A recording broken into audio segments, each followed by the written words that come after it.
ਸਤਿ ਸ਼੍ਰੀ ਅਕਾਲ। ਤੁਸੀਂ ਜੁੜੇ ਹੋਏ ਹੋ ਪੰਜਾਬੀ ਰੇਡੀਓ USA ਦੇ ਨਾਲ ਤੇ ਮੈਂ ਹਾਂ ਪ੍ਰਵੀਨ ਸ਼ਰਮਾ ਲੈ ਕੇ ਹਾਜ਼ਰ ਹਾਂ ਪ੍ਰੋਗਰਾਮ ਖਬਰ ਤੇ ਨਜ਼ਰ।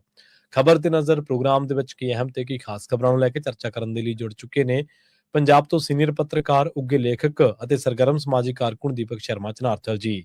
ਸ਼ਰਮਾ, ਸਤਿ ਸ਼੍ਰੀ ਅਕਾਲ, ਸਵਾਗਤ ਹੈ ਜੀ। ਸਤਿ ਸ਼੍ਰੀ ਅਕਾਲ ਪ੍ਰਵੀਨ ਜੀ, ਸਾਰੇ ਦਰਸ਼ਕਾਂ ਨੂੰ ਸਰੋਤਿਆਂ ਨੂੰ ਮੇਰੀ ਪਿਆਰ ਭਰੀ ਸਤਿ ਸ਼੍ਰੀ ਅਕਾਲ। ਸਤਿ ਸ਼੍ਰੀ ਅਕਾਲ ਜੀ। ਪ੍ਰੋਗਰਾਮ ਦੇ ਵਿੱਚ ਅੱਗੇ ਵਧਣ ਤੋਂ ਪਹਿਲਾਂ ਧੰਨਵਾਦ ਕਰਦੇ ਚਲੀ ਸਪਾਂਸਰਸ ਦਾ ਜਿਹੜੇ ਜ਼ਰੀਆ ਬਣਦੇ ਨੇ ਇਹਨਾਂ ਪ੍ਰੋਗਰਾਮਾਂ ਨੂੰ ਤੁਹਾਡੇ ਤੱਕ ਪਹੁੰਚਾਉਣ ਦੇ ਲਈ। ਖਾਲਸਾ ਇੰਸ਼ੋਰੈਂਸ ਏਜੰਸੀ ਵਾਲੇ, ਜਿਨ੍ਹਾਂ ਤੋਂ ਤੁਸੀਂ ਹਰ ਤਰੀਕੇ ਦੀ ਇੰਸ਼ੋਰੈਂਸ ਲੈ ਸਕਦੇ ਹੋ। ਇੰਸ਼ੋਰੈਂਸ ਬਾਰੇ ਪਤਾ ਕਰਨ ਦੇ ਲਈ ਇਹਨਾਂ ਦਾ ਨੰਬਰ ਹੈ 408-272-2500। ਇਹ 1992 ਤੋਂ ਲਗਾਤਾਰ ਇੰਸ਼ੋਰੈਂਸ ਬਿਜ਼ਨਸ ਦੇ ਵਿੱਚ ਸ਼ਾਨਦਾਰ ਸੇਵਾਵਾਂ ਦੇ ਰਹੇ ਨੇ ਤੇ ਅਮਰੀਕਾ ਭਰ ਦੇ ਵਿੱਚ ਇੰਸ਼ੋਰੈਂਸ ਕਰਦੇ ਨੇ। ਓਬਾਮਾ ਕੇਅਰ, ਮੈਡੀਕੇਅਰ ਜਾਂ ਫਿਰ ਕਵਰਡ ਕੈਲੀਫੋਰਨੀਆ ਬਾਬਤ ਪਾਲਿਸੀ ਕਰਵਾਉਣ ਦੇ ਲਈ, ਸਲਾਹ ਲੈਣ ਦੇ ਲਈ ਅੱਜ ਹੀ ਕਾਲ ਕਰੋ 408-272-2500 ਤੇ। ਟਰਕੀਅਨ ਇਮੀਗ੍ਰੇਸ਼ਨ ਲਾ ਫਰਮ ਵਾਲੇ, ਜੇ ਟਰਕੀਅਨਾਂ ਟੋਨੀ ਟਰਕੀਅਨਾਂ ਦੇ ਨਾਲ ਤੁਸੀਂ US ਇਮੀਗ੍ਰੇਸ਼ਨ ਬਾਬਤ ਕੋਈ ਵੀ ਸਲਾਹ ਕਰਨੀ ਹੈ, ਕੋਈ ਵੀ ਸਵਾਲ ਪੁੱਛਣਾ ਹੈ ਤੇ ਇਹਨਾਂ ਦਾ ਨੰਬਰ ਹੈ 4159090503। ਗੁਰਦੀਪ ਸਿੰਘ ਵਿਰਦੀ ਗਲੋਬਿਸ, ਮਨਦੀਪ ਸਿੰਘ ਸੈਨ ਹੋਜ਼ੇ, Onkar Singh Fresno, ਗੁਨਾਮ Singh ਐਂਟੀਲੋਪ, Jarnail Singh Seattle, Mandeep Dhillon university ਤੇ ਲਾਲੀ ਸਿੰਘ ਗਰੇਵਾਲ ਫਰੀਮੌਂਟ ਤੋਂ। ਇਹਨਾਂ ਸਾਰੇ ਹੀ ਸਪਾਂਸਰਸ ਦਾ ਬਹੁਤ ਬਹੁਤ ਧੰਨਵਾਦ। ਤੇ ਜੇਕਰ ਤੁਸੀਂ ਵੀ ਪੰਜਾਬੀ ਰੇਡੀਓ USA ਦੇ ਇਹਨਾਂ ਪ੍ਰੋਗਰਾਮਾਂ ਨੂੰ ਸਪਾਂਸਰ ਕਰਨਾ ਚਾਹੁੰਦੇ ਹੋ ਤਾਂ ਸਟੂਡੀਓ ਦਾ ਨੰਬਰ ਹੈ 408-272-5200। ਅੱਜ ਦਾ ਖਬਰ ਤੇ ਨਜ਼ਰ ਪ੍ਰੋਗਰਾਮ ਸਾਲ 2026 ਦੀ 23 ਅਪ੍ਰੈਲ ਦਾ ਪ੍ਰੋਗਰਾਮ ਹੈ ਤੇ ਦਿਨ ਅੱਜ ਵੀਰਵਾਰ ਹੈ। ਖਬਰਾਂ ਦੇ ਵੱਲ ਆਈਏ ਸ਼ਰਮਾ ਜੀ, ਸ਼ੁਰੂਆਤ ਕਰੀਏ ਸਿਆਸੀ ਹਲਚਲ ਤੋਂ। ਪੰਜਾਬ ਦੇ ਵਿੱਚ ਸਿਆਸੀ ਹਲਚਲ, ਸਿਆਸੀ ਚਰਚਾ ਖਾਸੀ ਹੋਈ ਹੈ, ਖਾਸ ਤੌਰ ਤੇ ਜਿਹੜੇ ਪਤੀ ਪਤਨੀ ਵਾਲੇ ਗੱਠਜੋੜ ਆ, ਦੋ ਪਾਰਟੀਆਂ, ਪ੍ਰਕਾਸ਼ ਸਿੰਘ ਬਾਦਲ ਜਿਹਨੂੰ ਕਹਿੰਦੇ ਹੁੰਦੇ ਸੀ ਭਾਜਪਾ ਤੇ ਅਕਾਲੀ ਦਲ। ਭਾਜਪਾ ਨੇ ਇਕੱਲਿਆਂ ਚੋਣ ਲੜਨ ਦਾ ਐਲਾਨ ਕਰ ਦਿੱਤਾ ਜੀ। ਦੇਖੋ, ਇਹ ਕਈ ਵਾਰ ਚਰਚਾ ਹੋਈ ਹੈ ਇਸ ਪਹਿਲੂ ਦੇ ਉੱਤੇ, ਇਹ ਕੋਈ ਨਵੀਂ ਨਹੀਂ ਹੈ ਚਰਚਾ। ਇਸ ਤੋਂ ਪਹਿਲਾਂ ਪੰਜਾਬ ਦੇ ਵਿੱਚ ਬੀਜੇਪੀ ਦੇ ਲੀਡਰ, ਚਾਹੇ ਉਹ ਰਾਸ਼ਟਰੀ ਲੀਡਰ ਨੇ, ਚਾਹੇ ਪੁਰਾਣੇ ਸੰਘੀ ਲੀਡਰ ਨੇ, ਉਹ ਇਕੱਲਿਆਂ ਲੜਨ ਦੀ ਗੱਲ ਕਰਦੇ ਰਹੇ। ਪਰ ਉੱਥੇ ਹੀ ਦੋ ਵੱਡੇ ਦਿੱਗਜ ਕਾਂਗਰਸੀ ਲੀਡਰ ਜਿਹੜੇ ਅੱਜ ਕੱਲ੍ਹ ਭਾਜਪਾਈ ਨੇ ਪੂਰੀ ਤਰ੍ਹਾਂ, ਇੱਕ ਤਾਂ ਪ੍ਰਧਾਨ ਨੇ ਹਾਂਜੀ ਹੈਨਾ, ਉਹ ਹੁਣ ਸੁਨੀਲ ਜਾਖੜ ਤੇ ਦੂਸਰੇ ਪਾਸੇ ਚਾਹੇ ਕੈਪਟਨ ਅਮਰਿੰਦਰ ਸਿੰਘ, ਇਹ ਦੋਵੇਂ ਲੀਡਰ ਏਕਤਾ ਦੀ ਗੱਠਜੋੜ ਦੀ ਵਕਾਲਤ ਕਰਦੇ ਰਹੇ ਨੇ। ਜੀ ਜੀ। ਪਰ ਅੱਜ ਜਦੋਂ ਆਪਾਂ ਗੱਲ ਕਰ ਰਹੇ ਹਾਂ ਤਾਂ ਅੱਜ ਬੀਜੇਪੀ ਦੇ ਰਾਸ਼ਟਰੀ ਪ੍ਰਧਾਨ ਜਿਹੜੇ ਨਵੇਂ ਬਣੇ ਨੇ, ਨਿਤਿਨ ਨਵੀਨ ਹੈਨਾ, ਉਹਨਾਂ ਨੇ ਐਲਾਨ ਕੀਤਾ ਕਿ ਵੀ ਕਿ ਅਸੀਂ ਆਪਣੇ ਦਮ ਤੇ ਚੋਣ ਲੜਾਂਗੇ, ਅਸੀਂ ਕਿਸੇ ਨਾਲ ਗੱਠਜੋੜ ਨਹੀਂ ਕਰਾਂਗੇ। ਠੀਕ ਹੈ ਜੀ। ਉਹ ਕਹਿੰਦੇ ਜਿੱਤ ਹਾਰ ਦਾ ਮਸਲਾ ਨਹੀਂਗਾ, ਅਸੀਂ ਆਪਣੇ ਦਮ ਤੇ ਦੇਖਾਂਗੇ। ਹੁਣ ਪਹਿਲੂ ਇਹ ਹੈ ਕਿ ਨਿਤਿਨ ਨਵੀਨ ਦੇ ਵਿੱਚ ਇੰਨੀ ਸ਼ਕਤੀ, ਇੰਨਾ ਦਮ ਹੈਗਾ ਕਿ ਉਹ ਆਪੇ ਡਿਸੀਜਨ ਲੈਣ। ਸਹੀ ਹੈ, ਬਿਲਕੁਲ ਸਹੀ। ਸਭ ਨੂੰ ਪਤਾ ਹੈ ਕਿ ਫੈਸਲਾ ਤਾਂ ਮੋਦੀ ਅਮਿਤ ਸ਼ਾਹ ਦੇ ਦਰ ਤੇ ਹੋਣਾ, ਉਹਨਾਂ ਦੀ ਇੱਛਾ ਅਨੁਸਾਰ ਹੋਣਾ। ਸਹੀ ਹੈ। ਪਰ ਰਾਸ਼ਟਰੀ ਪ੍ਰਧਾਨ ਜੇ ਬੋਲ ਰਿਹਾ ਤਾਂ ਉਹਦੇ ਅਰਥ ਜ਼ਰੂਰ ਹੈਗੇ, ਉਹ ਉਹਨਾਂ ਤੋਂ ਬਾਹਰ ਜਾ ਕੇ ਨਹੀਂ ਬੋਲ ਸਕਦਾ ਆਪਣੀ ਮਰਜ਼ੀ ਨਾਲ ਵੀ। ਹੁਣ ਕੀ ਇਹ ਫੈਸਲਾ ਸੁਣਾਇਆ ਗਿਆ ਜਾਂ ਇਹ ਆਫਰ ਦਿੱਤੀ ਗਈ ਹੈ? ਪ੍ਰਵੀਨ ਜੀ, ਉਹਨਾਂ ਨੇ ਕਿਹਾ ਕਿ ਅਸੀਂ ਗੱਠਜੋੜ ਨਹੀਂ ਕਰਾਂਗੇ। ਜੀ ਜੀ। ਤੁਸੀਂ ਕਰਨਾ ਤਾਂ ਜੋ ਤੁਹਾਨੂੰ ਸੱਦਾ ਹੈ ਨਾ ਕਿ ਤੁਸੀਂ ਝੁੱਕ ਕੇ ਆ ਜਾਓ। ਹੁਣ ਤੱਕ ਬੀਜੇਪੀ ਛੋਟੇ ਭਰਾ ਦੀ ਭੂਮਿਕਾ ਸੀ ਨਾ, ਤੇ ਹੁਣ ਉਹ ਭੂਮਿਕਾ ਬਦਲਣਾ ਚਾਹੁੰਦੀ ਆ ਕਿ ਤੁਸੀਂ ਨਿਮ ਕੇ ਆਓਗੇ ਤਾਂ ਸੀਟਾਂ ਘਟਾ ਕੇ ਆਓਗੇ ਤਾਂ ਆ ਜਾਓ ਜੀ, ਫਿਰ ਦੇਖ ਲਾਂਗੇ। ਹੁਣ ਜੇ ਇਹ ਕੌੜੀ ਸੱਚਾਈ ਆ ਕਿ ਪੰਜਾਬ ਦੇ ਵਿੱਚ ਜਿਹੜੇ ਅਕਾਲੀ ਦਲ, ਖਾਸ ਕਰਕੇ ਦੋ ਅਕਾਲੀ ਦਲ, ਸ਼੍ਰੋਮਣੀ ਅਕਾਲੀ ਦਲ ਬਾਦਲ ਤੇ ਪੁਨਰ ਸੁਰਜੀਤ ਅਕਾਲੀ ਦਲ, ਚਲੋ ਢੀਂਡਸੇ ਹੋਰਾਂ ਦਾ ਦਲ ਬਣਿਆ ਸੀ, ਇੱਧਰ ਉੱਧਰ ਪਿੱਛੇ ਮਰਜ ਹੋ ਗਿਆ ਹੁਣ ਤਾਂ, ਇਹ ਦੋ ਅਕਾਲੀ ਦਲ ਜੀ ਦੋਵੇਂ ਇੱਕ ਦੂਏ ਤੋਂ ਵੱਧ ਕਾਲੇ ਨੇ ਜਿਹੜੇ ਬੀਜੇਪੀ ਨਾਲ ਗੱਠਜੋੜ ਕਰਨ ਲਈ ਤਿਆਰ ਨੇ। ਸਹੀ ਹੈ, ਕੋਈ ਸ਼ੱਕ ਦੋਵਾਂ ਚ ਕਿਤੇ ਵੀ ਇਹ ਨਹੀਂਗਾ ਕਿ ਹਾਂ ਦੋਵਾਂ ਦਾ ਹੀ ਮੰਨਣਾ ਕਿ ਉਸੇ ਨਾਲੇ ਗੱਲ ਬਣਨੀ ਹੈ, ਨਹੀਂ ਬਣਨੀ। ਔਰ ਇਹ ਬੀਜੇਪੀ ਦਾ ਵਰਕਰ, ਬੀਜੇਪੀ ਦਾ ਲੀਡਰ ਵੀ ਜਾਣਦਾ ਕਿ ਕੱਲਿਆਂ ਦਾ ਨਹੀਂ ਸਾਡਾ ਵੀ ਕੁਝ ਬਣਨਾ। ਹੁਣ ਸਵਾਲ ਇਹ ਹੈ ਕਿ ਸੱਤਾ ਲਾਲਚ ਲਈ, ਕੁਰਸੀ ਦੇ ਲਾਲਚ ਦੇ ਲਈ ਕੀ ਸਾਡੇ ਆਗੂ ਨਤੀਸ਼ ਕੁਮਾਰ ਵੀ ਬਣਨ ਨੂੰ ਤਿਆਰ ਨੇ ਕਿ ਇੱਕ ਵਾਰ ਬਣਾ ਦੂ ਜੀ, ਬਾਅਦ ਚੋਂ ਚਾਹੇ ਰਾਸਵਾਈ ਭੇਜ ਦਿਓ, ਤੁਹਾਨੂੰ ਦੇ ਦਾਂਗੇ ਕੁਰਸੀ। ਸਹੀ ਹੈ, ਬਿਲਕੁਲ ਕੋਈ ਸ਼ੱਕ। ਕਿਉਂਕਿ ਬੀਜੇਪੀ ਤਾਂ ਇਹ ਦੋ ਚੀਜ਼ਾਂ ਨੋਟ ਕਰਨ ਵਾਲੀਆਂ ਨੇ। ਇੱਕ ਤਾਂ ਇਹ ਕਿ ਜਿਹੜੇ ਸੂਬੇ 'ਚ ਬੀਜੇਪੀ ਜਾਂਦੀ ਹੈ ਉੱਥੋਂ ਦੀ ਖੇਤਰੀ ਪਾਰਟੀ ਨੂੰ ਖਾ ਜਾਂਦੀ ਹੈ। ਦੂਸਰਾ, ਉਹ ਹਮੇਸ਼ਾ ਛੋਟਾ ਰੋਲ 'ਚ ਜਾਂਦੀ ਆ ਤੇ ਬਾਅਦ 'ਚ ਉਹਦਾ ਟੀਚਾ ਇੱਥੋਂ ਤੱਕ ਹੁੰਦਾ ਕਿ ਇੱਕ ਵਾਰ ਆਪਾਂ ਆਪਣਾ ਮੁੱਖ ਮੰਤਰੀ ਬਣਾਉਣਾ, ਆਪਣੇ ਕੰਟਰੋਲ 'ਚ ਲੈਣਾ ਸੂਬਾ ਸਿੱਧਾ। ਸਹੀ ਹੈ। ਅਕਾਲੀ ਦਲ ਦੀ ਵਿਚਾਰਧਾਰਾ ਬੀਜੇਪੀ ਦੀ ਵਿਚਾਰਧਾਰਾ ਨਾਲ ਕਿਤੇ ਮੇਲ ਨਹੀਂ ਖਾਂਦੀ। ਸਹੀ ਹੈ। ਪੰਜਾਬ ਦੀ ਸੱਭਿਅਤਾ RSS ਦੀ ਸੱਭਿਅਤਾ ਨਾਲ ਕਿਤੇ ਮੇਲ ਨਹੀਂ ਖਾਂਦੀ। ਪਰ ਜਿਨ੍ਹਾਂ ਦੀ ਮੇਲ ਖਾਂਦੀ ਸੀ ਵਿਚਾਰਕ ਤੌਰ ਦੇ ਉੱਤੇ ਉਹ ਸੀ ਸ਼ਿਵ ਸੈਨਾ ਵਾਲੇ ਮਹਾਰਾਸ਼ਟਰ ਦੇ ਵਿੱਚ। ਤੇ ਜਦੋਂ ਇਹਨਾਂ ਨੇ ਆਪਣੀ ਵਿਚਾਰਧਾਰਾ ਵਾਲਿਆਂ ਨੂੰ ਨਹੀਂ ਬਖਸ਼ਿਆ ਤੇ ਤੁਸੀਂ ਕਿਹੜੀ ਵਾਗ ਦੀ ਮੂਲੀ ਹੋ? ਸਹੀ ਹੈ, ਸਹੀ ਹੈ। ਹਰਿਆਣਾ ਦੇ ਵਿੱਚ ਦਾਦਾ ਹੀ ਨਹੀਂ ਖਾਧਾ, ਪੋਤਾ ਵੀ ਖਾ ਲਿਆ। ਚਟਾਲਿਆਂ ਤੋਂ ਲੈ ਕੇ ਚਟਾਲਿਆਂ ਦੀ ਪੋਤੇ ਤੱਕ ਦੀ ਪਾਰਟੀ ਨੂੰ ਕਿੱਥੇ ਲਿਆਏ ਤੁਸੀਂ, ਇੱਥੋਂ ਅੰਦਾਜ਼ਾ ਲਾ ਲਓ।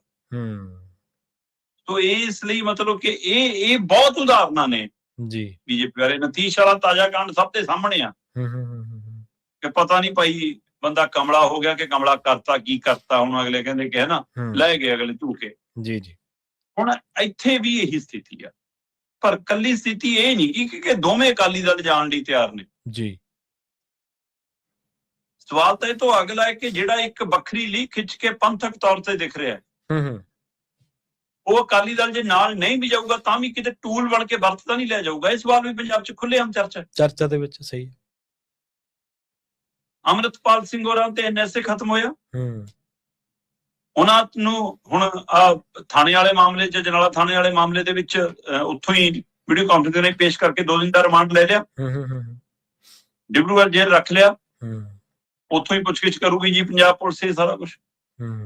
ਜਿਨ੍ਹਾਂ ਨੂੰ ਇਹ ਲੱਗਦਾ ਹੈ ਕਿ ਸਾਰੀ ਕਾਰਵਾਈ ਤਾਂ ਅਦਾਲਤੀ ਪ੍ਰਕਿਰਿਆ ਤਹਿਤ ਪੁਲਿਸ ਕਰ ਰਹੀ ਹੈ, ਜਿਨ੍ਹਾਂ ਨੂੰ ਇਹ ਲੱਗਦਾ ਹੈ ਕਿ ਸਾਰੀ ਕਾਰਵਾਈ ਤਾਂ ਅੰਮ੍ਰਿਤਸਰ ਦਾ SSP ਤੇ DC ਦੀਆਂ ਚਿੱਠੀਆਂ ਦੇ ਆਧਾਰ ਤੇ ਹੋ ਰਿਹਾ, ਜਿਨ੍ਹਾਂ ਨੂੰ ਇਹ ਲੱਗਦਾ ਹੈ ਕਿ ਭਗਵੰਤ ਮਾਨ ਕੇਜਰੀਵਾਲ ਕਰ ਰਹੇ ਨੇ, ਤਾਂ ਇਹਦਾ ਮਤਲਬ ਅਸੀਂ ਸਮਝ ਤੋਂ ਹਕੀਕਤ ਤੋਂ ਬਹੁਤ ਦੂਰ ਆ। ਬਿਲਕੁਲ, ਕੋਈ ਸ਼ੱਕ ਨਹੀਂ। ਫੜਨ ਤੋਂ ਲੈ ਕੇ NSA ਲਾਉਣ ਤੋਂ ਲੈ ਕੇ ਡਿਬਰੂਗੜ੍ਹ ਲਿਜਾਣ ਤੱਕ ਅਮਿਤ ਸ਼ਾਹ ਜੀ ਸੀ। NSA ਹਟਾਉਣ ਤੋਂ ਲੈ ਕੇ ਆ ਜਨਾਲਾ ਮਾਮਲੇ ਦੇ ਵਿੱਚ ਡਿਬਰੂਗੜ੍ਹ ਜੇਲ੍ਹ 'ਚ ਰੱਖਣ ਦੇ ਲਈ ਅਮਿਤ ਸ਼ਾਹ ਜੀ ਨੇ। ਫਿਰ ਭਗਵੰਤ ਮਾਨ ਤੇ ਕੇਜਰੀਵਾਲ ਜਾਂ ਪੁਲਿਸ ਦੀ ਕੀ ਮਜਾਲ? ਜਿੱਦਣ ਅਮਿਤ ਸ਼ਾਹ ਚਾਹਣਗੇ ਉਦਣ ਅੰਮ੍ਰਿਤਪਾਲ ਪੰਜਾਬ ਤੋਂ ਬਾਹਰ ਹੈ, ਜਿੱਦਣ ਅਮਿਤ ਸ਼ਾਹ ਚਾਹੂਗਾ ਉਦਣ ਅੰਮ੍ਰਿਤਪਾਲ ਸਿੰਘ ਪੰਜਾਬ 'ਚ। ਸਹੀ ਹੈ। ਵਿਚਰੇ ਚਾਹੇ ਉਹ ਆਪਣੀ ਵਿਚਾਰਧਾਰਾ ਨਾਲ ਆਪਣੀ ਪਾਰਟੀ ਦੇ ਪਲੇਟਫਾਰਮ ਤੇ ਹੈਨਾ, ਪਰ ਕੀ ਇਹ ਇੱਕ ਬੜੀ ਪਿੱਛੇ ਦੀ ਰਣਨੀਤੀ ਹੈ ਕਿ ਆਪਾਂ ਆਪਣੇ ਹਿਸਾਬ ਨਾਲ ਵਰਤ ਲੈਣਾ? ਸਹੀ ਹੈ। ਜਿੰਨੀਆਂ ਤਰ੍ਹਾਂ ਸਿੱਖ ਭਾਈਚਾਰੇ ਚੋਂ ਜਨਮਣਗੀਆਂ ਜਾਂ ਜਿੰਨਾ ਵੰਡ ਸਿੱਖ ਭਾਈਚਾਰੇ ਦਾ ਹੋਊਗਾ ਉਨੀ ਵੋਟ ਵੰਡ ਦਾ ਬੀਜੇਪੀ ਫਾਇਦਾ ਦੇਖਣਾ ਚਾਹੁੰਦੀ ਹੈ। ਸਹੀ। ਆਪਾਂ ਪਹਿਲਾਂ ਵੀ ਗੱਲ ਕਰ ਚੁੱਕੇ ਹਾਂ ਕਿ ਰਾਜਪਾਲ ਇਹ ਗੱਲ ਪ੍ਰਚਾਰ ਰਹੇ ਨੇ ਕਿ ਜੀ ਮੈਂ ਖਰੜਾ ਪਹਿਲਾਂ ਪੜ੍ਹ ਲਿਆ ਸੀ, ਮੈਂ ਤਾਂ ਮੋਹਰ ਲਾਈ ਆ ਨਵੇਂ ਕਾਨੂੰਨ ਦੇ ਉੱਤੇ ਬੇਅਦਬੀ ਰੋਕਣ ਵਾਲੇ ਤੇ। ਹਾਂਜੀ। ਕਮਾਲ ਹੈ। ਇਹ ਰਾਜਪਾਲ ਦਾ ਖਰੜਾ ਪੜ੍ਹਾ ਸਕਦੇ ਨੇ ਸਿੱਖ ਸੰਸਥਾਵਾਂ ਨੂੰ, ਸਿੱਖ ਨੁਮਾਇੰਦਿਆਂ ਨੂੰ, ਸਿੱਖ ਬੁੱਧੀਜੀਵੀਆਂ ਨੂੰ, ਸਿੱਖ ਰਾਜਨੀਤਿਕ ਦਲਾਂ ਨੂੰ, SGPC ਨੂੰ, ਜਥੇਦਾਰ ਸਾਹਿਬਾਨ ਨੂੰ, ਉਹਨਾਂ ਨੂੰ ਖਰੜਾ ਨਹੀਂ ਪੜ੍ਹਨ ਦੇ ਸਕਦੇ। ਸਹੀ ਹੈ। ਫਿਰ ਰਾਜਪਾਲ ਨੇ ਪੜ੍ਹਿਆ ਕਿ ਅਮਿਤ ਸ਼ਾਹ ਨੇ ਉਂਗਲ ਰੱਖ ਕੇ ਪੜ੍ਹਾਤਾ ਕਿ ਹਾਂ ਬਸ ਮੈਂ ਕਹਿਤਾ ਤੇ ਮੋਹਰ ਲਾ ਦੇ। ਤੋ ਇੱਥੇ ਵੀ ਉਹ ਸਿੱਖ ਕੌਮ ਦੀ ਵਰਗ ਵੰਡ ਦੇਖਦੇ ਆ। ਸਹੀ ਹੈ। ਤੋ ਇਸ ਲਈ ਇੱਕ ਉਹ ਜਿਵੇਂ ਯਾਦ ਹੈ ਚਰਨਜੀਤ ਚੰਨੀ ਦੇ ਟਾਈਮ ਕਿ ਚੰਨੀ ਜੀ ਨੇ ਆਉਂਦੇ ਹੀ ਕਿਹਾ ਕਿ ਵੀ ਆ ਮਾਈਨਿੰਗ ਵਾਲਾ ਨਾ ਕੋਈ ਮੇਰੇ ਕੋਲ ਆਇਓ। ਹਾਂਜੀ ਯਾਦ ਹੈ। ਤੇ ਕਹਿੰਦੇ ਉਸੇ ਰਾਤ ਮਾਈਨਿੰਗ ਵਾਲਿਆਂ ਦੀ ਮੀਟਿੰਗ ਕੀਤੀ ਵੀ ਆਪਾਂ ਨੂੰ ਮੀਟਿੰਗ ਲਈ ਬੁਲਾ। ਉਹਨਾਂ ਨੇ ਹੱਥੇ ਦੇ ਲਾਏ ਜੀ। ਕੈਪਟਨ ਅਮਰਿੰਦਰ ਸਿੰਘ ਮੁੱਖ ਮੰਤਰੀ ਬਣਦਿਆਂ ਹੀ ਚੌਪਰ ਉਡਾਇਆ ਮਾਈਨਿੰਗ ਸਾਈਟਾਂ ਤੇ। ਹਾਂਜੀ। ਤੇ ਹਲਚਲ ਮਚ ਗਈ, ਟਰੈਲੀਆਂ ਕੈਂਟਰ ਸਭ ਕੁਝ ਛੱਡ ਕੇ, ਮਸ਼ੀਨਾਂ ਛੱਡ ਕੇ JCB ਭੱਜ ਗਏ। ਪਰ 30 ਦਿਨ ਤੋਂ ਕੰਮ ਇੰਨੀ ਸਮੂਥ ਚੱਲਿਆ ਕਿ ਮੁੜ ਕੇ ਕਦੇ ਰੁਕਿਆ ਹੀ ਨਹੀਂ। ਸੋ ਕੀ ਇਹ ਆਫਰ ਹੁੰਦੀਆਂ ਨੇ? ਸਹੀ ਹੈ। ਇਹ ਨਿਤਿਨ ਨਵੀਨ ਜੀ ਨੇ ਆਫਰ ਦਿੱਤੀ ਹੈ ਅਕਾਲੀ ਦਲਾਂ ਨੂੰ ਕਿ ਆ ਜਾਓ ਭਾਈ ਇਹ ਗੱਠਜੋੜ ਕਰਨਾ, ਅਸੀਂ ਦੇਖਾਂਗੇ ਕਿਹਦੀ ਝੋਲੀ 'ਚ ਕਿੰਨੇ ਦਾਣੇ ਨੇ। ਹੁਣ ਤੱਕੜੀ ਉਹਨਾਂ ਦੀ ਤੋਲੂਗੀ ਕਿ ਹਾਂ ਕਿਹਨੂੰ ਲੈਣਾ ਕਿਹਨੂੰ ਨਹੀਂ ਲੈਣਾ। ਉਹ ਦੋਵਾਂ ਨੂੰ ਬਾਲ ਵਾਂਗ ਉਛਾਲ ਰਹੇ ਨੇ। ਸਹੀ ਹੈ। ਤੇ ਉਹਦੇ ਵਿੱਚ ਉਹ ਡਿਸਾਈਡ ਕਰਨਗੇ। ਸੋ ਇਸ ਲਈ ਅਜੇ ਬਹੁਤ ਕੁਝ ਹੋਣਾ। ਕਈ ਗੱਠਜੋੜ ਉਵੇਂ ਹੀ ਹੁੰਦੇ ਨੇ ਜਿਵੇਂ ਅਕਾਲੀ BJP ਦਾ ਸੀਗਾ ਕਿ ਇਕੱਠਿਆਂ ਲੜਾਂਗੇ ਸੀਟਾਂ ਵੰਡ ਕੇ। ਕਈ ਗੱਠਜੋੜ ਪੜਦੇ ਦੇ ਪਿੱਛੋਂ ਹੁੰਦੇ ਨੇ, ਸੀਟਾਂ ਦੀ ਵੰਡ ਵੀ ਹੋ ਜਾਂਦੀ ਹੈ ਪਰ ਗੱਠਜੋੜ ਦਾ ਐਲਾਨ ਵੀ ਨਹੀਂ ਹੁੰਦਾ। ਜਾਂ ਕਈ ਵਾਰ ਚੋਣਾਂ ਜਿੱਤਣ ਤੋਂ ਬਾਅਦ ਵੀ ਗੱਠਜੋੜ ਹੁੰਦੇ ਨੇ। ਇਸ ਲਈ ਕੌਣ ਕਿਹਦੇ ਨਾਲ ਜਾਊਗਾ ਇਹਦਾ ਸਮਾਂ ਤੈਅ ਕਰੂਗਾ। ਪਰ ਇਹਦੇ ਪਿੱਛੇ ਵੀ ਬਹੁਤ ਗਹਿਰੇ ਅਰਥ ਨੇ। ਇਹ ਕੱਲੀ ਨਾ ਨਹੀਂ ਗੀ ਗੱਠਜੋੜ ਨੂੰ। ਬਿਲਕੁਲ, ਜਿਹੜੀ ਤੁਸੀਂ ਅਖੀਰ ਤੇ ਗੱਲ ਕੀਤੀ ਹੈ ਨਾ, ਕਈ ਵਾਰੀ ਤੁਸੀਂ ਬਾਰਗੇਨਿੰਗ ਪਾਵਰ ਵੀ ਵਧਾਉਣੀ ਹੁੰਦੀ ਹੈ ਨਾ।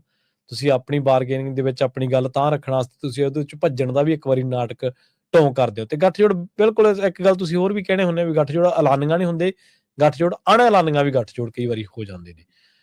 ਅਗਲੀ ਗੱਲ ਕਰੀਏ ਪੁਨਰ ਸੁਰਜੀਤ ਦੀ, ਜਿਨ੍ਹਾਂ ਦੇ ਵਿੱਚ ਤੁਸੀਂ ਹੁਣ ਵੀ ਜ਼ਿਕਰ ਕੀਤਾ ਸੀ ਇੱਕ ਧਿਰ ਦਾ ਵਿਜ਼ਨ ਡਾਕੂਮੈਂਟ ਇਹਨਾਂ ਨੇ ਦੱਸਿਆ ਲੋਕਾਂ ਨੂੰ ਜਾਰੀ ਕੀਤਾ, ਉਹਦੇ ਚ ਕਿੰਨਾ ਕੁ ਵਿਜ਼ਨ ਨਜ਼ਰ ਆਉਂਦਾ ਜੀ?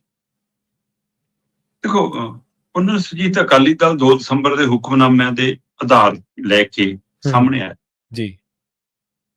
ਤੇ ਇਹ ਵੱਖਰੀ ਗੱਲ ਹੈ ਕਿ ਉਹ ਬਾਅਦ ਚੋਂ ਸਾਰਾ ਕੁਝ ਖਿੰਡਦਾ ਦਿਖਿਆ, ਖਿਲਰਦਾ ਦਿਖਿਆ, ਵਾਪਸ ਮੁੜਦੇ ਦਿਖੇ ਕਈ ਲੀਡਰ।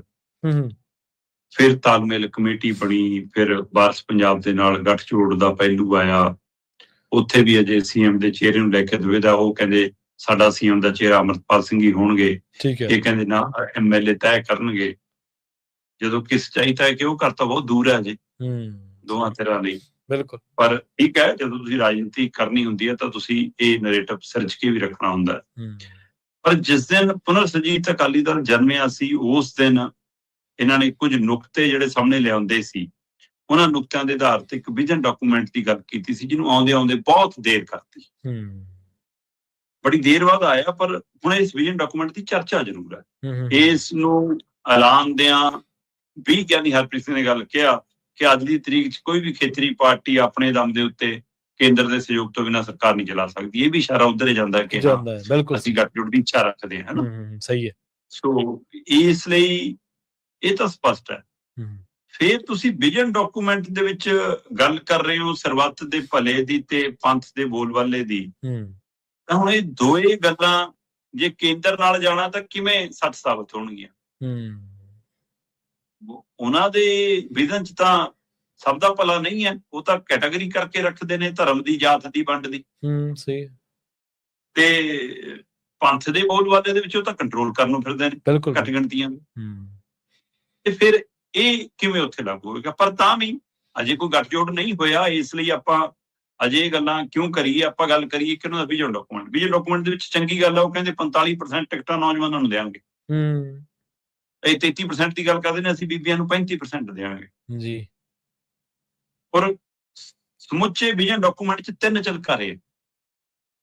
ਇੱਕ ਝਲਕਾਰਾ ਉਹ ਜਿਹੜਾ ਜਦੋਂ ਸ਼੍ਰੋਮਣੀ ਅਕਾਲੀ ਦਲ ਦਾ ਬੀਜੇਪੀ ਨਾਲ ਸਿੱਧੇ ਰੂਪ 'ਚ, ਖਾਸ ਕਰਕੇ 1997-98 ਦੇ ਦੌਰ 'ਚ ਵਾਜਪਾਈ ਦੇ ਨਾਲ ਜਾਣਾ ਹੈ ਨਾ, ਉੱਥੋਂ ਜਿਹੜਾ ਰੂਪ ਬਦਲਿਆ। ਅਕਾਲੀ ਦਲ ਬਾਦਲ ਨੇ ਜਦੋਂ ਉੱਥੋਂ ਮੋੜ ਕੱਟਿਆ ਤਾਂ ਜੋ ਸ਼੍ਰੋਮਣੀ ਅਕਾਲੀ ਦਲ ਦਾ ਸਿਧਾਂਤ, ਫਲਸਫਾ, ਜੋ ਵਿਚਾਰਧਾਰਾ ਉੱਥੇ ਛੱਡਤੀ ਸੀ, ਸਹੀ ਹੈ, ਉੱਥੋਂ ਹੀ ਪੁਨਰ ਸੁਰਜੀਤ ਨੇ ਵਿਜ਼ਨ ਡਾਕੂਮੈਂਟ 'ਚ ਫੜੀ ਹੈ। ਠੀਕ ਹੈ। ਸੋ ਇੱਕ ਝਲਕਾਰਾ ਇਹ ਆ ਕਿ ਉਹ ਸਾਰਾ ਜੋ ਤੁਰਿਆ ਆਉਂਦਾ ਸੀ ਅਕਾਲੀ ਦਲ ਦਾ ਇੱਕ ਰੋਹ ਰੀਤ, ਉਸ ਨੂੰ ਮਤਲਬ ਕਿ ਅਗਾਂਹ ਤੁਰਨ ਦਾ ਇੱਕ ਸੰਕੇਤ ਦਿੱਤਾ। ਦੂਸਰਾ ਝਲਕਾਰਾ ਲੈ ਦੇ ਕੇ ਸਮੁੱਚਾ ਝੁੰਦਾ ਕਮੇਟੀ ਦੀ ਰਿਪੋਰਟ ਹੈ। ਠੀਕ ਹੈ। ਜਿਹੜੀ ਰਿਪੋਰਟ ਨੂੰ ਸੁਖਬੀਰ ਬਾਦਲ ਨੇ ਐਲਾਨ ਕੇ, ਪੜ੍ਹ ਕੇ, ਸੁਣ ਕੇ, ਹਾਮੀ ਭਰ ਕੇ ਵੀ ਛੱਡਤਾ, ਤੇ ਉਹ ਰਿਪੋਰਟ ਹੀ ਨਹੀਂ ਛੱਡੀ, ਝੁੰਦਾ ਸਾਹਿਬ ਵੀ ਨਾਲੇ ਛੱਡੋਗੇ ਫਿਰ। ਤੇ ਉਹ ਵਿਚਾਰੇ ਦਿਲ ਤੇ ਤਾਂ ਲੈ ਕੇ ਜਾਂਦਾ ਨਾ ਬੰਦਾ ਕਿ ਮੈਂ ਇੰਨੀ ਮਿਹਨਤ ਕੀਤੀ, ਮੈਂ ਤਾਂ ਇਸ ਪਾਰਟੀ ਨੂੰ ਮਜ਼ਬੂਤ ਕਰਨ ਲਈ ਮਿਹਨਤ ਕੀਤੀ ਸੀ, ਗੱਲਾਂ ਵੀ ਸੁਣੀਆਂ ਲੋਕਾਂ ਦੀਆਂ, ਠੀਕ ਹੈ। ਤੇ ਉਹ ਇਸ ਲਈ ਲਗਭਗ ਉਹ ਸਾਰੀ ਇਹਦੇ ਵਿੱਚ ਸ਼ਾਮਲ ਹੈ। ਤੀਸਰਾ ਇਹਦੇ ਵਿੱਚ ਤਾਜ਼ੇ ਐਪੀਸੋਡ ਜੋ ਸ਼੍ਰੋਮਣੀ ਕਮੇਟੀ ਨੂੰ ਲੈ ਕੇ ਨੇ, ਠੀਕ ਹੈ ਜੀ, ਕਿ ਜੀ ਸਮੇਂ ਸਿਰ ਚੋਣ ਨਹੀਂ ਹੁੰਦੀ, ਉਹ ਨਹੀਂ ਹੁੰਦਾ। ਸੋ ਇਸ ਲਈ ਇਹਦੇ ਵਿੱਚ ਇਹ ਸਪਸ਼ਟ ਹੈ ਕਿ ਵੀ ਪ੍ਰਧਾਨ ਜਿਹੜਾ ਹੈਗਾ ਉਹ 2 ਵਾਰ ਤੋਂ ਵੱਧ ਨਹੀਂ ਰਹੂਗਾ। ਉਹੀ ਜਿਹੜੀ ਗੱਲ ਪਹਿਲਾਂ ਵੀ ਆਈ ਸੀ, ਪ੍ਰਧਾਨ ਚੋਣ ਨਹੀਂ ਲੜੂਗਾ, ਹੈ ਨਾ ਕੋਈ। ਤੇ ਇਸੇ ਤਰ੍ਹਾਂ ਜਿਹੜੇ ਧਾਰਮਿਕ ਖੇਤਰ ਐਸਜੀਪੀਸੀ ਚੋਣ ਲੜਨਗੇ, ਉਹ ਰਾਸੀ ਚੋਣ ਨਹੀਂ ਲੜਨਗੇ ਐਮਐਲਏ ਐਮਪੀ ਦੀ। ਜਿਹੜੇ ਐਮਐਲਏ ਐਮਪੀ ਦੀ ਚੋਣ ਲੜਨਗੇ ਉਧਰ ਨਹੀਂ ਜਾਣਗੇ, ਕੋਸ਼ਿਸ਼ ਹੋਏਗੀ ਪਰਿਵਾਰਾਂ ਚੋਂ ਇੱਕ ਟਿਕਟ। ਇਸ ਤਰ੍ਹਾਂ ਦੇ ਕੁਝ ਨੁਕਤੇ ਉਹ ਬਰਕਰਾਰ ਨੇ। ਸ਼੍ਰੋਮਣੀ ਕਮੇਟੀ ਦੀ ਚੋਣ ਹਰ 5 ਸਾਲ ਬਾਅਦ ਹੋਣੀ ਚਾਹੀਦੀ ਆ, ਹੈ ਨਾ। ਇਹਨਾਂ ਦੇ ਨੁਮਾਇੰਦਿਆਂ ਦਾ ਦਾਇਰਾ ਵਧਣਾ ਚਾਹੀਦਾ ਹੈ, ਸਪਸ਼ਟਤਾ ਆਉਣੀ ਚਾਹੀਦੀ ਹੈ, ਕਈ ਪਹਿਲੂ ਹੈਗੇ ਨੇ ਜੀ। ਸੁਣੋ, ਸਾਰਾ ਕੁਝ ਲਾਗੂ ਕਰਨ ਦੇ ਲਈ ਭਾਰ ਚੱਲਣ ਵਾਲੀਆਂ ਲੱਤਾਂ ਚਾਹੀਦੀਆਂ। ਜਦੋਂ ਲਾਲਸਾ ਕੁਰਸੀ ਦੀ ਹੋਵੇ ਔਰ ਛੇਤੀ ਲੈਣ ਦੀ ਹੋਵੇ, ਸਹੀ ਹੈ, ਬਿਲਕੁਲ, ਫਿਰ ਸ਼ਾਰਟਕਟ ਅਪਣਾਉਣ ਵਾਲੇ ਲੀਡਰ ਲੰਬੇ ਰਾਹਾਂ ਤੇ ਕਿਵੇਂ ਪੈਂਡਾ ਤੈਅ ਕਰਨਗੇ? ਸਵਾਲ ਤਾਂ ਇਹ ਹੈ। ਸਹੀ ਹੈ। ਕਈ ਭੱਜਣ ਨੂੰ ਫਿਰਦੇ ਸੀ, ਹਾਂ, ਕਈ ਭੱਜ ਜਾਣਗੇ। ਹੋ ਸਕਦਾ ਹੈ ਵਿਜ਼ਨ ਡਾਕੂਮੈਂਟ ਕਰਕੇ ਕੁਝ ਦੇਰ ਕੁਝ ਰੁਕ ਜਾਣ, ਜਾਂ ਜਿਹੜਾ ਉਹ ਸਾਂਝਾ ਗੱਲ ਤੁਰੀ ਹੈ ਵਾਰਸ ਪੰਜਾਬ ਦੇ ਨਾਲ, ਉਹਦੇ ਕਾਰਨ ਕੁਝ ਲੀਡਰ ਰੁਕ ਜਾਣ। ਠੀਕ ਹੈ, ਇਸ ਵਿਜ਼ਨ ਦੇ ਵਿੱਚ ਵਿਜ਼ਨ ਤਾਂ ਦਿਖਦਾ, ਪਰ ਉਹਨੂੰ ਲਾਗੂ ਕਰਾਉਣ ਦਾ ਦਮ ਕਿੰਨਾ ਹੋਏਗਾ ਇਹ ਦੇਖਣ ਵਾਲੀ ਗੱਲ ਹੈ। ਕਿਉਂਕਿ ਜਦੋਂ ਇਹ ਸ਼ੁਰੂ 'ਚ ਆਪਣੀ ਕਾਰਜਕਾਰਨੀ ਆਪਣੀ ਟੀਮ ਲੈ ਕੇ ਤਾਂ ਉਹਦੇ ਵਿੱਚ ਬੜਾ ਸੰਖੇਪ ਸੀ, ਪਰ ਬਾਅਦ ਚੋਂ ਫਿਰ ਉਸੇ ਤਰ੍ਹਾਂ ਹੀ ਪ੍ਰਧਾਨ ਜੀ ਆਪ ਐਲਾਨੀ ਗਏ ਆ ਵੀ ਸ਼ਾਮਲ ਕਰ ਲਓ, ਇਹਨੂੰ ਇੱਥੇ ਕਰ ਲਓ, ਉਹ ਕਰ ਲਓ, ਫਿਰ ਲਗਭਗ ਉਧਰ ਗੱਲ ਤੁਰ ਪਈ ਕੇ ਬੰਦੇ ਛੱਡ ਕੇ ਚਲੇ ਜਾਣਗੇ। ਐਡਜਸਟਮੈਂਟਾਂ ਜਦੋਂ ਸ਼ੁਰੂ ਹੋ ਜਾਂਦੀਆਂ ਫਿਰ ਸਿਧਾਂਤ ਪਿੱਛੇ ਰਹਿ ਜਾਂਦੇ ਆ। ਪਰ ਇੱਕ ਗੱਲ ਜ਼ਰੂਰ ਹੈ ਕਿ ਇਸ ਵਿਜ਼ਨ ਡਾਕੂਮੈਂਟ ਨੂੰ ਜੇ ਪੰਜਾਬ ਦੇ ਮੀਡੀਆ 'ਚ ਚਰਚਾ ਹੋ ਗਈ ਚੰਗੀ ਤਾਂ ਬਾਕੀ ਪਾਰਟੀਆਂ ਦੇ ਲਈ ਗਲੇ ਦੀ ਹੱਡੀ ਜ਼ਰੂਰ ਬਣ ਸਕਦਾ ਜੀ, ਬਾਕੀ ਦਲਾਂ ਲਈ ਜ਼ਰੂਰ ਮੁਸੀਬਤ ਹੋ ਸਕਦੀ ਹੈ। ਜਿਹੜੇ ਗਰੰਟੀਆਂ ਵਾਲੇ ਨੇ ਉਹਨਾਂ ਲਈ ਵੀ, ਤੇ ਜਿਹੜੇ ਦਾਅਵਿਆਂ ਵਾਅਦਿਆਂ ਵਾਲੇ ਨੇ ਉਹਨਾਂ ਲਈ ਵੀ, ਜਿਹੜੇ ਚੋਣ ਮੈਨੀਫੈਸਟੋ ਵਾਲੇ ਨੇ ਉਹਨਾਂ ਲਈ ਵੀ। ਸੋ ਜੇ ਇਹਦੀ ਗੱਲ ਗੰਭੀਰਤਾ ਨਾਲ ਸਾਡਾ ਮੀਡੀਆ ਤੋਰ ਲਵੇ ਤਾਂ ਮੈਨੂੰ ਲੱਗਦਾ ਕਿ ਆਉਣ ਵਾਲੇ ਸਮੇਂ 'ਚ ਸਾਰੇ ਰਾਜਨੀਤਿਕ ਦਲਾਂ ਨੂੰ ਵੋਟ ਤੁਹਾਨੂੰ ਕਿਉਂ ਪਾਈਏ ਇਹਦਾ ਜਵਾਬ ਦੇਣਾ ਪਊਗਾ। ਉਹਦੇ ਲਈ ਉਹਨਾਂ ਨੂੰ ਆਪਣਾ ਵਿਜ਼ਨ ਰੱਖਣਾ ਪਊਗਾ। ਤੇ ਮੈਂ ਤਾਂ ਅਜੇ ਵੀ ਕਹਿਣਾ ਕਿ ਜਦੋਂ ਤੱਕ ਇਹਨੂੰ ਕਾਨੂੰਨੀ ਰੂਪ ਨਹੀਂ ਮਿਲਦਾ ਤਦ ਤੱਕ ਇਹ ਸਵਾਲ ਰਹਿਣੇ ਆ। ਹਾਂ, ਜਿਹੜੇ ਬਹਾਨਾ ਭਾਲਦੇ ਆ ਕਿ ਬੀਬੀਆਂ ਨੂੰ ਅਸੀਂ ਤਾਂ 35%, 33%, 50% ਦੇਣ ਲਈ ਤਿਆਰ ਆ, ਪਰ ਉਹ ਕਾਨੂੰਨ ਨਹੀਂ ਬਣਨ ਦਿੱਤਾ ਜੀ। ਬੀਜੇਪੀ ਚੀਕਾਂ ਮਾਰਦੀ ਫਿਰਦੀ ਆ ਹੁਣ ਪੱਛਮੀ ਬੰਗਾਲ, ਤਾਮਿਲਨਾਡੂ ਜੀ ਕਿ ਇਹਨਾਂ ਨੇ ਬੀਬੀਆਂ ਨੂੰ ਕਾਨੂੰਨ ਨਹੀਂ ਬਣਨ ਦਿੱਤਾ ਜੀ। ਜਦੋਂ ਕਿ ਤੁਸੀਂ ਕਿਸੇ ਸਮੇਂ ਸੰਸਦ ਘੇਰਦੇ ਰਹੇ ਹੋ ਬੀਬੀਆਂ ਦੇ ਖਿਲਾਫ, ਜਦੋਂ ਹੱਕ 'ਚ ਗੱਲ ਆਉਂਦੀ ਸੀ, ਇਹ ਸਾਰਿਆਂ ਨੂੰ ਪਤਾ। ਤੇ ਹੁਣ ਤਾਂ ਇਹ ਕਾਨੂੰਨ ਪਹਿਲਾਂ ਦਾ ਪਾਸ ਹੋਇਆ 2023 ਦਾ, ਤੇ ਫਿਰ ਤੁਸੀਂ ਪਾਰਟੀ ਪੱਧਰ ਤੇ ਲਾਗੂ ਕਰ ਲਓ। ਉੱਥੇ ਕਿਉਂ ਉਡੀਕਦੇ ਹੋ? ਸਹੀ। ਜੇ ਇਹ ਪਾਰਟੀ ਕਹਿ ਸਕਦੀ ਅਸੀਂ 35% ਦੇਵਾਂਗੇ, ਤੁਸੀਂ ਸਾਰੇ ਹੀ ਕਹਿ ਲਓ। ਪਾਰਟੀ ਨੂੰ ਤਾਂ ਨਹੀਂ ਕਿਸੇ ਨੇ ਰੋਕਿਆ ਨਾ ਜੀ। ਸਹੀ ਹੈ, ਪਹਿਲ ਕਦਮੀ ਆਪਣੇ ਪੱਧਰ ਤੇ ਕਰ ਲਓ। ਇਸ ਲਈ ਉਸੇ ਤਰ੍ਹਾਂ ਵਿਜ਼ਨ ਲਾਗੂ ਕਰਨ ਤੋਂ ਕੋਈ ਨਹੀਂ ਰੋਕੂਗਾ, ਪਰ ਲੈ ਕੇ ਤਾਂ ਉਹ ਸ਼ਿੱਦਤ ਨਾਲ ਪਹਿਲਾਂ ਫਿਰ ਦੇਖਦੇ ਹਾਂ। ਜੀ ਬਿਲਕੁਲ ਸਹੀ ਹੈ। ਅਗਲੀ ਗੱਲ ਕਰੀਏ ਪੰਜਾਬ ਦੇ ਵਿੱਚ ਬਲੈਕਆਊਟ ਦੀ। ਸ਼ਰਮਾ ਜੀ, ਕੀ ਜੰਗ ਦੇ ਸਾਰ ਫਿਰ ਤੋਂ ਬਣ ਚੁੱਕੇ ਨੇ? ਦੇਖੋ, ਅੱਜ ਸਾਡੇ 24 ਅਪ੍ਰੈਲ ਦੀ ਸਵੇਰ ਚੜ੍ਹ ਗਈ ਆ। ਠੀਕ ਹੈ ਜੀ। ਜਿੱਦਾਂ ਹੀ 24 ਅਪ੍ਰੈਲ ਦੀ ਸ਼ਾਮ ਹੋਏਗੀ, ਰਾਤ ਢਲਣੀ ਸ਼ੁਰੂ ਹੋਏਗੀ, ਤਦ ਹੀ ਸਾਡੇ ਪੰਜਾਬ 'ਚ ਬਲੈਕਆਊਟ ਹੋਏਗਾ।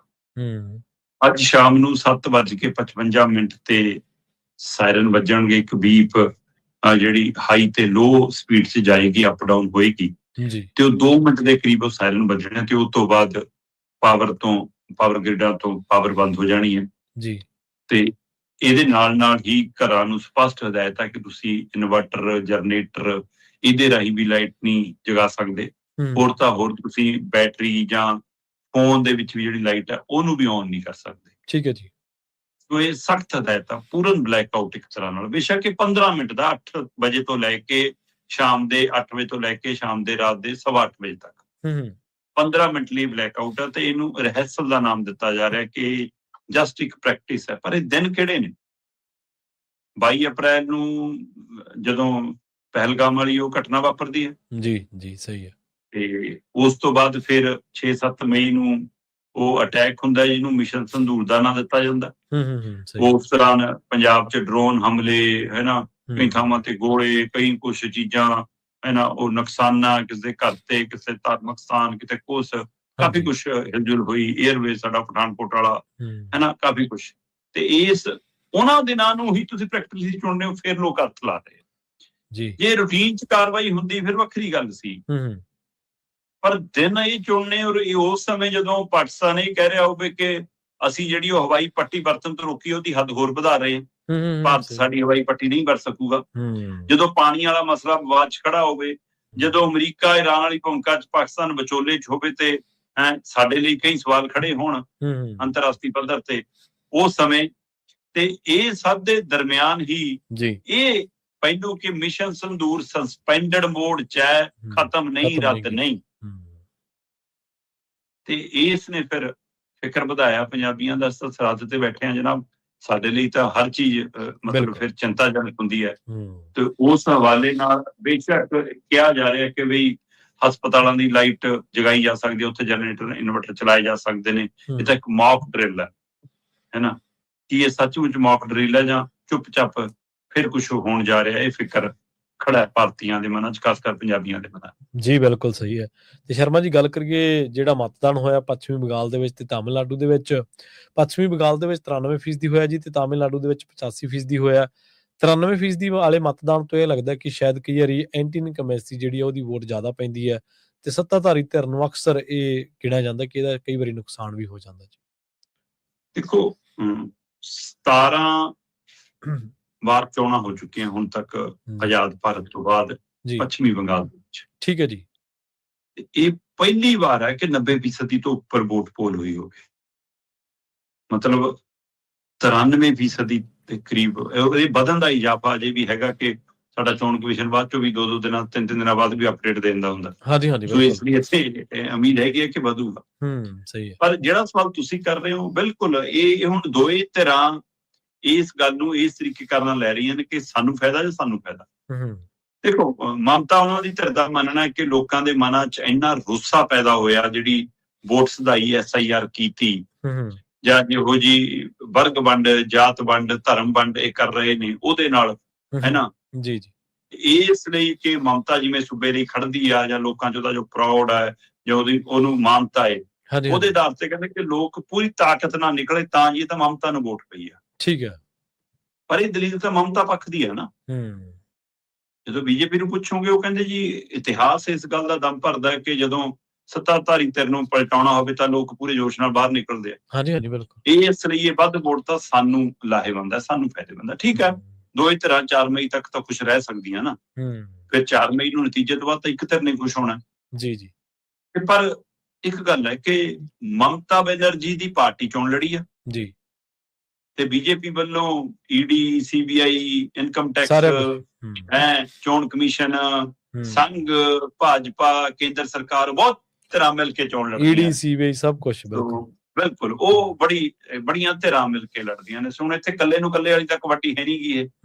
ਸਹੀ। ਤੇ ਇਹ ਸਭ ਦੇ ਬਾਵਜੂਦ ਵੀ ਜੇ ਲੋਕ ਖੁੱਲ੍ਹੇਆਮ ਮੀਡੀਆ 'ਚ ਕਹਿ ਰਹੇ ਸੀ ਕਿ ਅਸੀਂ ਮਮਤਾ ਦੀਦੀ ਨਾਲ ਹੈ, ਤਾਂ ਇਹਦਾ ਮਤਲਬ ਜੇ ਵੋਟਰ ਇੱਕ ਪਾਸੇ ਆ ਤਾਂ ਫਿਰ ਅਜੇ ਵੀ ਖੇਲੇ ਦਾ ਵੀ ਕੋਈ ਖਤਰਾ ਜੀ ਜੀ। ਔਰ ਇਹ ਉਸ ਸਮੇਂ ਜਦੋਂ ਤੁਸੀਂ ਮਤਲਬ 30% ਵੋਟ ਖਾਲੀ ਹੋਵੇ, ਲਗਭਗ ਤੁਸੀਂ ਲੱਖਾਂ ਦੀ ਗਿਣਤੀ 'ਚ ਵੋਟਾਂ ਕੱਟ ਚੁੱਕੇ ਹੋ। 34 ਲੱਖ ਦੇ ਕਰੀਬ ਮੇਰਾ ਖਿਆਲ ਵੋਟ ਅੜਾਈ ਆ ਪੱਛਮੀ ਬੰਗਾਲ ਦੇ ਵਿੱਚੋਂ। ਹਾਂਜੀ ਹਾਂਜੀ। ਤੇ 915 ਵੋਟਾਂ ਪੈਣ ਤੋਂ ਪਹਿਲਾਂ ਬਹਾਲ ਕਰ ਰਹੇ ਸੀ, ਕਹਿੰਦੇ ਜੀ ਇੰਨੀਆਂ ਅਸੀਂ ਬਹਾਲ ਕਰਤੀਆਂ, ਠੀਕ ਪਾਈਆਂ ਗਈਆਂ। ਮਤਲਬ ਮਜ਼ਾਕ ਇੱਕ ਤਰ੍ਹਾਂ। ਉਸ ਦੇ ਵਿੱਚ ਵੀ ਜੇ ਇਹਨਾਂ ਦਾ ਖੇਲਾ ਸੈੱਟ ਨਹੀਂ ਹੁੰਦਾ ਫਿਰ ਸਵਾਲ ਹੈਗਾ। ਮੈਂ ਦੇਖ ਲਿਆ ਸੀਗਾ ਕਿ ਤੁਸੀਂ ਇੱਥੋਂ ਅੰਦਾਜ਼ਾ ਲਾ ਲਓ ਕਿ ਪਹਿਲੇ ਫੇਜ਼ 'ਚ 152 ਸੀਟਾਂ ਤੇ ਵੋਟਿੰਗ ਹੋਈ ਆ। ਠੀਕ ਹੈ। ਇਹ ਪਹਿਲਾ ਗੇੜ ਆ ਜੀ। ਤਾਮਿਲਨਾਡੂ 'ਚ ਤਾਂ ਇਕੱਠੀ ਵੋਟ ਪੈ ਗਈ, ਪੱਛਮੀ ਬੰਗਾਲ ਦੇ 2 ਗੇੜ 'ਚ ਵੋਟ ਹੈ। ਪਹਿਲੇ ਗੇੜ ਦੀਆਂ 152 ਸੀਟਾਂ 'ਚ ਪਿਛਲੀ ਵਾਰ BJP ਪੂਰੇ ਮੁਕਾਬਲੇ 'ਚ ਸੀ। 152 ਚੋਂ ਪਿਛਲੀ ਵਾਰ 92 ਸੀਟਾਂ ਲੈ ਕੇ ਗਈ ਤ੍ਰਿਣਮੂਲ ਕਾਂਗਰਸ ਮਮਤਾ ਦੀ। ਠੀਕ ਹੈ। ਤੇ ਇੱਕ ਘੱਟ 59 ਸੀਟਾਂ BJP ਲੈ ਗਈ ਸੀ। 92 ਤੇ 59 ਕੋਈ ਜ਼ਿਆਦਾ ਉਹ ਨੀਗਾ। ਤੇ ਪਰ ਦੂਆ ਗੇੜ ਬਹੁਤ ਫਿਰ ਇਹਦਾ ਮਤਲਬ ਅਹਿਮ ਹੋ ਜਾਂਦਾ ਹੈ। ਜੀ ਜੀ। ਦੂਏ ਗੇੜ 'ਚ 142 ਸੀਟਾਂ ਨੇ। ਪਿਛਲੀ ਵਾਰ TMC 142 ਦੇ ਵਿੱਚੋਂ 123 ਸੀਟਾਂ ਲੈ ਗਈ ਸੀ। BJP ਨੂੰ ਸਿਰਫ 18 ਸੀਟਾਂ ਮਿਲੀਆਂ ਸੀ। ਅਦਰਜ਼ ਨੂੰ ਦੂਏ ਗੇੜ 'ਚ ਵੀ 1 ਸੀਟ ਸੀ, ਪਹਿਲੇ ਗੇੜ 'ਚ ਵੀ 1 ਸੀਟ ਸੀ। ਜੀ ਜੀ। ਮਤਲਬ ਮੁਕਾਬਲਾ ਸਿੱਧਾ 2 ਧਾਰੀਓ ਸੀ। ਤੇ ਪਰ ਪਹਿਲੇ ਗੇੜ ਦੇ ਵਾਲੀਆਂ 'ਚ ਬਹੁਤ ਨੇੜੇ ਤੇੜੇ ਜਾਂਦੇ ਨੇ।